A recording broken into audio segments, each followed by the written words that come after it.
고린도전서 15장.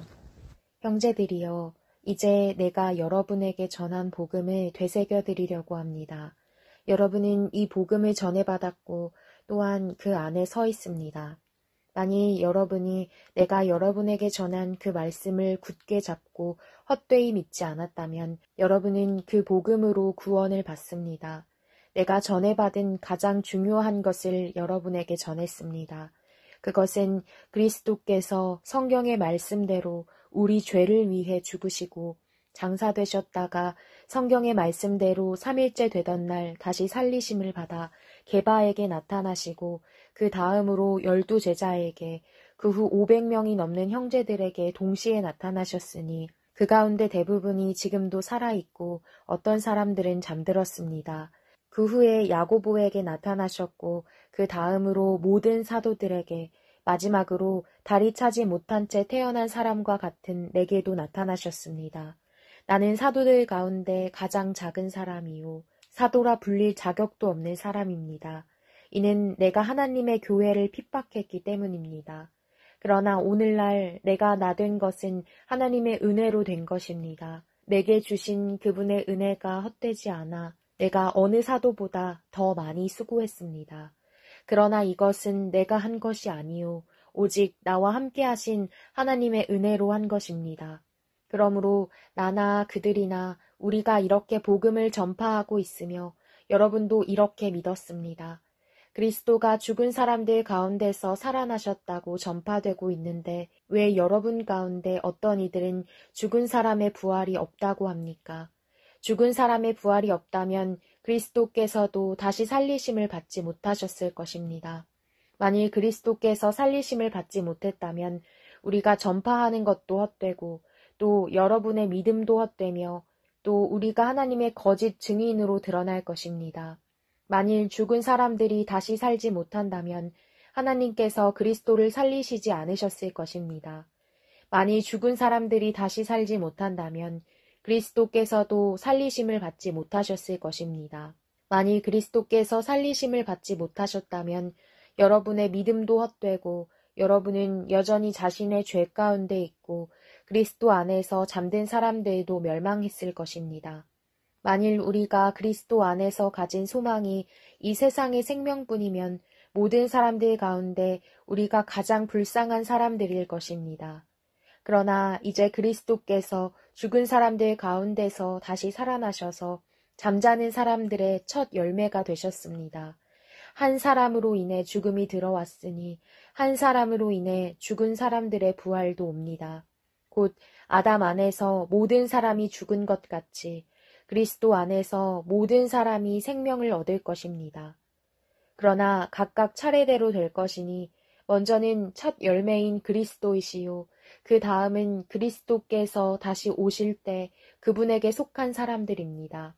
그 다음에 세상의 마지막에 올 것인데 그때는 그분이 모든 권력과 권세와 권능을 멸하시고 그 나라를 하나님 아버지께 바칠 것입니다. 하나님께서 모든 원수들을 그리스도의 발 아래 두실 때까지 다스리셔야 합니다. 멸망당할 마지막 원수는 죽음입니다. 성경에 이르기를 하나님께서 만물을 그분의 발 아래 두셨다라고 했습니다. 그러나 만물을 발 아래 둔다고 할 때 만물을 그분에게 복종하게 하신 분은 그 안에 들지 않은 것이 분명합니다. 만물을 그분께 복종하게 하신 때는 아들 자신도 만물을 복종하게 하신 분에게 복종하게 될 것입니다.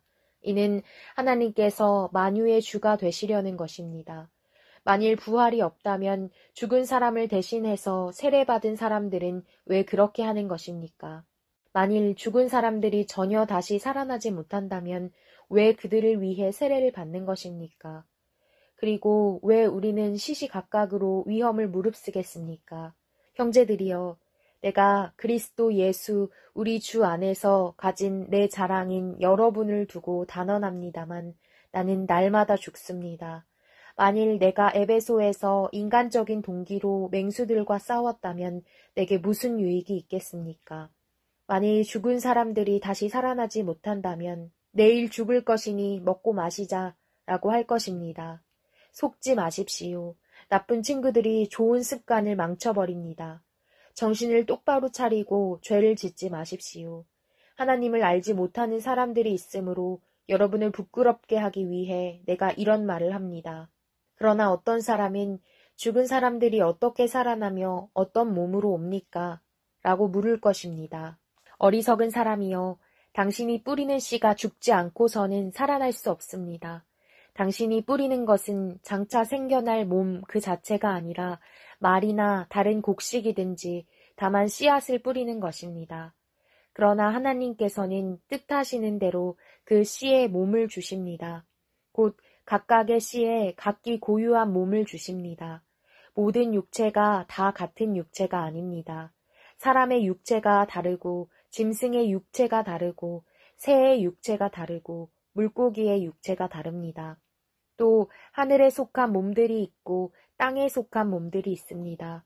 그러나 하늘에 속한 몸들의 영광이 다르고 땅에 속한 몸들의 영광이 다릅니다. 해의 영광이 다르고 달의 영광이 다르고 별들의 영광이 다릅니다. 별과 별의 영광이 서로 다릅니다. 죽은 사람들의 부활도 이와 같습니다. 썩을 몸으로 묻히지만 썩지 않을 것으로 살아납니다. 비천한 가운데 묻히지만 영광 가운데 살아납니다. 약한 사람으로 묻히지만 강한 사람으로 살아납니다. 자연의 몸으로 묻히지만 영적인 몸으로 살아납니다. 자연의 몸이 있다면 영적인 몸도 있습니다. 기록되기를 첫사람 아담은 생명이 있는 영이 됐다라고 한 것처럼 마지막 아담은 생명을 주는 영이 됐습니다. 그러나 신령한 것이 먼저가 아니라 자연에 속한 것이 먼저이며 그 다음이 신령한 것입니다. 첫 사람은 땅에서 났으므로 흙에 속한 사람이나 둘째 사람은 하늘에서 왔습니다. 그 흙에 속한 사람과 같이 저 흙에 속한 사람들도 그러하고 그 하늘에 속한 사람과 같이 저 하늘에 속한 사람들도 그러합니다. 우리가 흙에 속한 사람의 형상을 입은 것처럼 또한 우리는 하늘에 속한 사람의 형상을 입을 것입니다. 형제들이여, 내가 말하고자 하는 것은 이것입니다. 곧 살과 피는 하나님 나라를 이어받을 수 없고 썩을 것은 썩지 않을 것을 이어받을 수 없습니다. 보십시오. 내가 여러분에게 비밀을 말합니다. 우리는 다 죽지 않고 모두 변화할 것입니다.